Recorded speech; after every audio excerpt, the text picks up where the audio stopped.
بسم اللہ الرحمن الرحیم۔ السلام علیکم دوستو، دنیا بھر کی خبروں میں آج آپ سنیں گے، لیکن اس سے پہلے اگر ہو سکے تو لائک، سبسکرائب اور بیل آئیکن کا بٹن ضرور دبا لیں۔ شکریہ۔ ایران کا نیٹو پر اپنے سائنسدان کو مارنے کا الزام۔ روس نے اسرائیل کو وہ بات کہہ دی جو مسلمان ممالک بھی کہنے کی ہمت نہیں کرتے۔ گریجویشن کرنے والوں سے زیادہ یونیورسٹی نہ جانے والے خوش۔ ریت کی خوشبو والی روٹی۔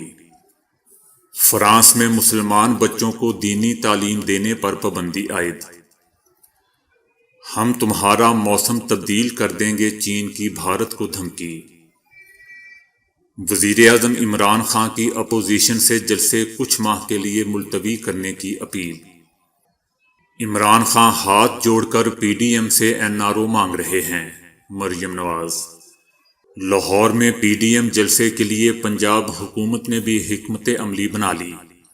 برطانوی وزیر اعظم بورس جانسن بھارت میں کسانوں کے احتجاج سے لا علم، پاک بھارت مسئلہ قرار دے دیا۔ نام رکھنے پر 60 سال تک مفت پیزا۔ باپ کو بیٹے کے ساتھ گیم کھیلنا مہنگا پڑ گیا، باپ جان کی بازی ہار گیا۔ ناک پر ایک چھوٹا سا دانہ پھوڑنے سے چہرہ مسخ ہو گیا۔ تو آئیے چلتے ہیں اب خبروں کی تفصیل کی جانب۔ اسرائیل اور امریکہ پر الزامات عائد کرنے کے بعد ایرانی عہدیداروں نے نیٹو پر اپنے سائنسدان فخری زادہ کو مارنے کا الزام عائد کیا ہے۔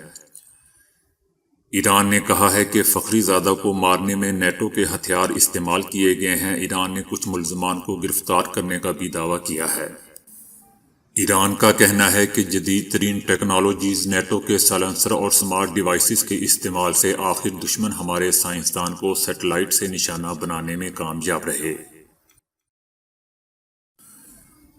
روس نے اسرائیل کو مشرق وسطی میں بدامنی کی وجہ قرار دے ڈالا ہے۔ اسرائیل میں تعینات روسی سفیر اناتولی نے یروشلم پوسٹ کو انٹرویو دیتے ہوئے کہا ہے کہ مشرق وسطی کا مسئلہ اسرائیل ہے، ایران نہیں۔ خطے میں طویل عرصے سے جو بدامنی ہے اس کا ذمہ دار اسرائیل ہے، ایرانی سرگرمیاں نہیں ہیں۔ اسرائیل فلسطین کے خلاف جو مسلسل آپریشنز کرتا آ رہا ہے اور شام سمیت دیگر ممالک میں ایرانی تنصیبات کو نقصان پہنچاتا آ رہا ہے، یہی خطے میں بدامنی کی اصل وجہ ہے۔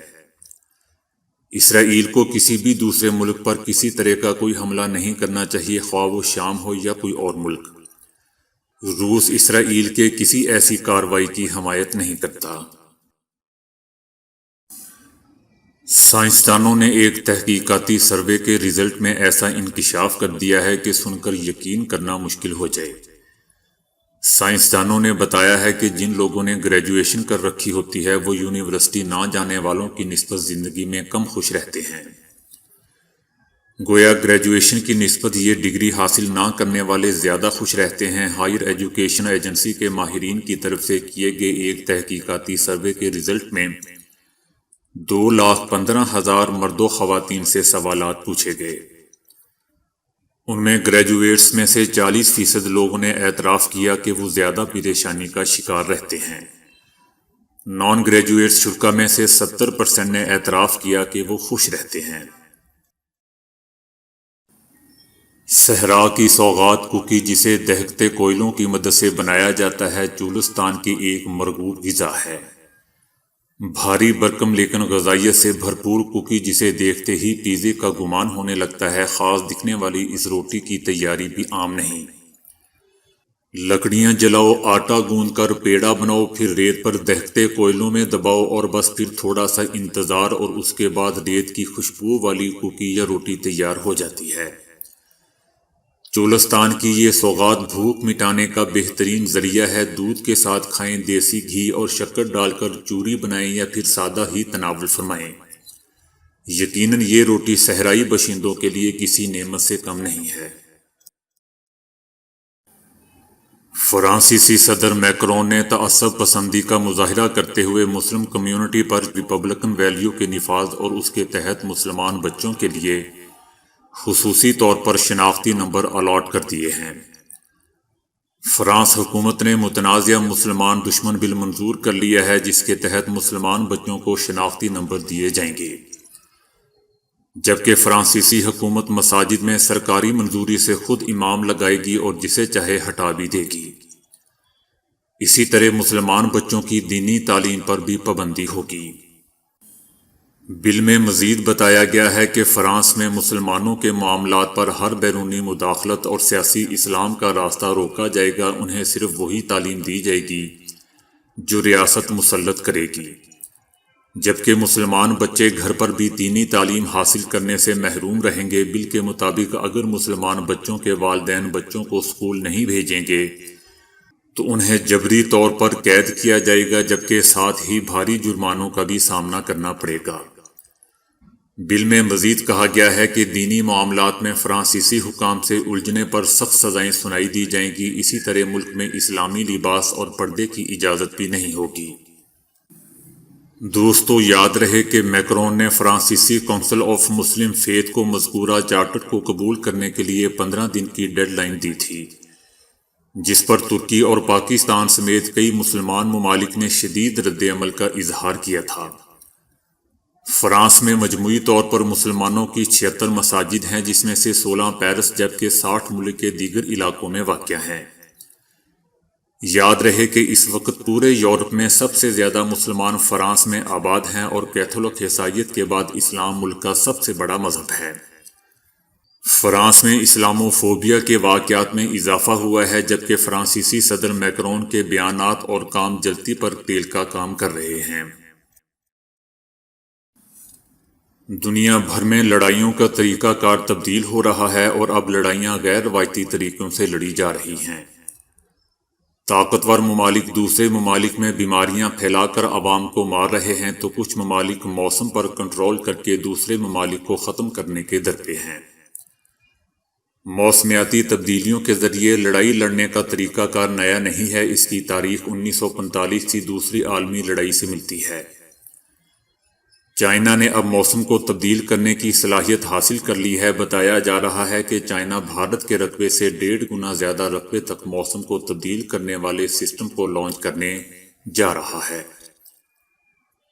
چائنا کا ادارہ جو موسمیاتی تبدیلیوں کو دیکھتا ہے، اس نے اعلان کیا ہے کہ اس نے موسم کو تبدیل کرنے کی صلاحیت حاصل کر لی ہے، اور جتنے رقبے پر وہ اس صلاحیت کو استعمال کر سکتا ہے وہ بھارت کے رقبے سے 1.5 گنا زیادہ ہے۔ دنیا نے چائنا کے اس دعوے کو سنجیدگی سے لیا ہے اور اس کو بڑے پیمانے پر کوریج بھی دی ہے، اور کہا ہے کہ چائنا نے بھارت کو دھمکی دی ہے کہ وہ اس کے موسم کو تبدیل کر دے گا، اور چین اب اس صلاحیت کا حامل ہو چکا ہے کہ وہ بھارت کے کل رقبے سے 1.5 گنا زیادہ رقبے تک موسم کو تبدیل کرنے کی صلاحیت رکھتا ہے۔ اس حوالے سے جنیوا میں ایک قانون بھی بنایا گیا تھا۔ چائنا کی اس ٹیکنالوجی کے استعمال سے مخالف ملک کی پریشانیوں میں حیران کن حد تک اضافہ ہو جائے گا۔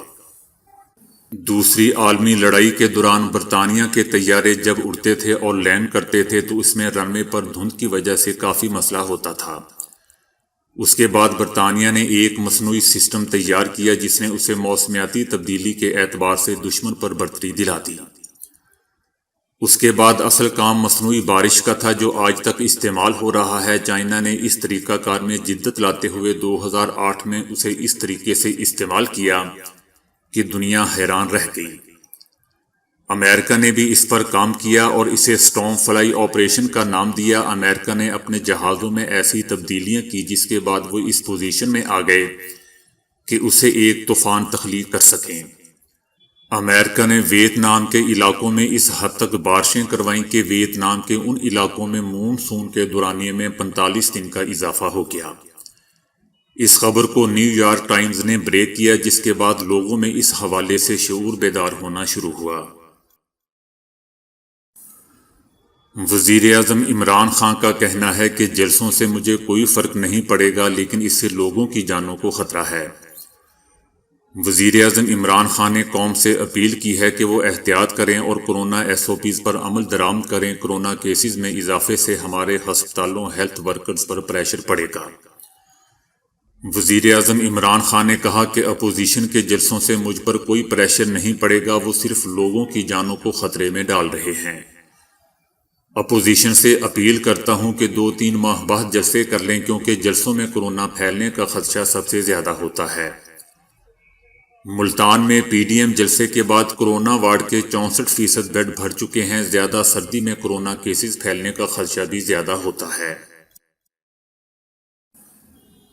وزیراعظم عمران خان کی اپیل پر مریم نواز کا کہنا ہے کہ 2.5 سال سے این آر او نہ دینے کی باتیں کرنے والے عمران خان خود ہاتھ جوڑ کر پی ڈی ایم سے این آر او مانگ رہے ہیں۔ اللہ یہ وقت کسی کو نہ دکھائے۔ مریم نواز کا کہنا تھا کہ میں خود لاہور کے شہریوں کو دعوت دینے نکلی ہوں کہ پی ڈی ایم کا ساتھ دیں۔ لاہور کے شہریوں سے کہنے جا رہی ہوں کہ فیصلے کا وقت آ چکا ہے۔ اس جابر نااہل اور نالائق حکومت سے جان چھڑوائی جائے۔ مریم نواز کا کہنا تھا کہ یہ حکومت اب نہیں چل سکتی۔ ہمیں علم نہیں تھا کہ آپ کا مقابلہ پی ڈی ایم کی بجائے کرسیاں اور ٹینٹ والوں سے ہے۔ مریم نواز کا مزید کہنا تھا کہ ابھی تک ہم نے اپنے اراکین کو استعفے دینے کا نہیں کہا، لیکن میرے پاس استعفوں کے انبار لگے ہوئے ہیں۔ مسلم لیگ نون نے ہمیشہ اس ملک کی خدمت کی ہے اور آئندہ بھی کرے گی، اور مستقبل انشاءاللہ مسلم لیگ نون کا ہی ہوگا۔ حکومت پنجاب نے پی ڈی ایم کا جلسہ روکنے کے لیے 3 پلان بنا لیے ہیں۔ پنجاب حکومت نے 13 دسمبر کو پی ڈی ایم کے لاہور جلسے کو ناکام بنانے کے لیے مکمل منصوبہ بندی کر لی ہے۔ حکومت کے پلان اے کے مطابق پنجاب کے دیگر اضلاع سے آنے والے کارکنوں کو ان کے اضلاع میں روکا جائے گا۔ اس حوالے سے مقامی ضلعی انتظامیہ نے فہرستیں تیار کر کے حکام کو بھجوا دی ہیں۔ پلان بی کے مطابق لاہور کے داخلی اور خارجی راستوں پر کنٹینرز لگائے جائیں گے، اور اس حوالے سے لاہور جلسے کے شرکاء کی ممکنہ مزاحمت روکنے کے لیے دیگر اضلاع سے بھی پولیس نفری بلائی جائے گی، جبکہ جلسے میں شرکاء کی مانیٹرنگ سیف سٹی اتھارٹی لگے کیمروں سے کی جائے گی، جبکہ پلان سی کے مطابق جلسے میں شریک رہنماؤں اور کارکنوں کے خلاف کورونا ایس او پیز کی خلاف ورزی کے مقدمات درج کیے جائیں گے۔ برطانوی وزیر اعظم بورس جانسن بھارت میں جاری کسانوں کے احتجاج سے ہی لا علم نکلے، اور پارلیمان میں انہوں نے اس کو پاک بھارت مسئلہ قرار دے دیا۔ وزیر اعظم بورس جانسن کو سوشل میڈیا پر اس وقت شدید تنقید کا سامنا کرنا پڑا جب وہ بھارت میں جاری کسانوں کے احتجاج کو پاکستان اور بھارت کے درمیان جاری تنازعہ سمجھ بیٹھے اور دونوں ممالک کو مسئلہ حل کرنے پر زور دیا۔ برطانوی پارلیمنٹ میں جب ان سے سوال کیا گیا کہ بھارت میں جاری کسانوں کے احتجاج پر برطانوی حکومت کا کیا موقف ہے اور کیا آپ بھارتی وزیر اعظم سے مسئلے کے حل کے لیے کہیں گے، برطانوی وزیر اعظم نے جواب میں کہا کہ ہاں، پاکستان اور بھارت کے درمیان جو کچھ جاری ہے اس پر شدید تحفظات ہیں، تاہم اس مسئلے کو دونوں ممالک نے مل کر حل کرنا ہے۔ وزیر اعظم بورس جانسن کی جانب سے بھارت میں کسانوں کے احتجاج کو پاکستان اور بھارت سے جوڑنے پر ٹویٹر صارفین نے انہیں آڑے ہاتھوں لیا اور وزیر اعظم کی لا علمی پر شدید غصے کا اظہار بھی کیا۔ دوستو، یہ تو ایک لطیفہ ہی ہو گیا۔ پیزا بنانے والی معروف کمپنی ڈومینوز نے آسٹریلوی والدین کے لیے 60 سال تک مفت پیزے کی پیشکش کرتی ہے، اور یہ آفر صرف وہی والدین حاصل کر سکیں گے جن کے ہاں 9 دسمبر کے روز بچہ پیدا ہو اور وہ اس کا نام ڈومینک رکھیں۔ 9 دسمبر کو کمپنی کے قیام کو 60 سال مکمل ہونے جا رہے ہیں، اور اس روز جو والدین اپنے بچے کا یہ نام رکھیں گے ان کو آئندہ 60 سال تک مفت پیزا دیا جائے گا۔ ڈومینوز کے چیف ایگزیکٹو آفیسر نک نائٹ نے 7 نیوز کو گفتگو کرتے ہوئے بتایا کہ ہماری اس آفر میں وہ لوگ بھی حصہ لے سکتے ہیں جو خود یا ان کے بچے ماضی میں 9 دسمبر کو پیدا ہوئے اور ان کے نام ڈومینک رکھے گئے۔ برطانیہ میں ایک باپ کو اپنے بیٹے کے ساتھ تھپڑ مارنے والی گیم کھیلنا مہنگا پڑ گیا۔ 48 سالہ میلکولم نامی یہ شخص ریٹائرڈ آرمی آفیسر تھا اور افغانستان میں بھی تعینات رہ چکا تھا۔ وہ اکثر اپنے 19 سالہ بیٹے ایون کے ساتھ یہ گیم کھیلتا تھا۔ ایک روز میلکولم نے اپنے ہاتھ اپنی پشت پر باندھ لیے اور بیٹے سے کہا کہ وہ اسے جتنی طاقت سے مار سکتا ہے مارے۔ رپورٹ کے مطابق بیٹے نے ایسا ہی کیا جس سے باپ توازن کھو بیٹھا اور فرش پر گر پڑا۔ گرنے سے اس کا سر فرش سے ٹکرایا اور وہ بے ہوش ہو گیا۔ اسے بے ہوشی کی حالت میں ہی ہاسپٹل پہنچایا گیا، لیکن وہ سر کے اندر خون بہنے کی وجہ سے موت کے منہ میں چلا گیا۔ بیٹے کو واقعے کے فوری بعد گرفتار کر لیا گیا، تاہم تفتیش میں اصل واقعہ سامنے آنے پر اسے رہا کر دیا گیا۔ دوستو، کبھی کبھی چھوٹی سی چیز بھی خطرناک ثابت ہو سکتی ہے۔ چہرے پر اگر کوئی چھوٹا سا دانہ نکل آئے تو عموماً لوگ اسے پھوڑ ڈالتے ہیں۔ فلپائن کی 17 سالہ لڑکی جس کی ناک پر ایک دانہ نکل آیا جسے اس نے پھوڑ دیا۔ دانہ پھوڑنے سے ایک زخم بنا جو پھیلتا ہوا اس کی ناک اور آنکھوں کے کچھ حصوں کو بھی لپیٹ میں لے گیا۔ دانے کو پھوڑنے کے بعد چند دن تک وہ کہتی ہے کہ مجھے اس جگہ تکلیف محسوس ہوتی رہی، پھر اس نے میرے چہرے پر پھیلنا شروع کر دیا اور سوجن آنے لگی۔ میں جڑی بوٹیوں سے اس کا علاج کرنے کی کوشش کر رہی ہوں لیکن کچھ کام نہیں آ رہا۔ ایک دانہ پھوڑنے کی وجہ سے میری شکل ہی مسخ ہو کر رہ گئی ہے اور مجھے لگتا ہے کہ اب میری شکل پہلے جیسی کبھی نہیں ہو سکے گی۔ میں ڈاکٹروں کے پاس نہیں جا سکتی کیونکہ میرا شوہر میرے علاج کا خرچ اٹھانے کی سخت نہیں رکھتا۔ تو دوستو، آج کے لیے اتنا ہی۔ ویڈیو کو لائک اور شیئر کرنے کا بہت بہت شکریہ۔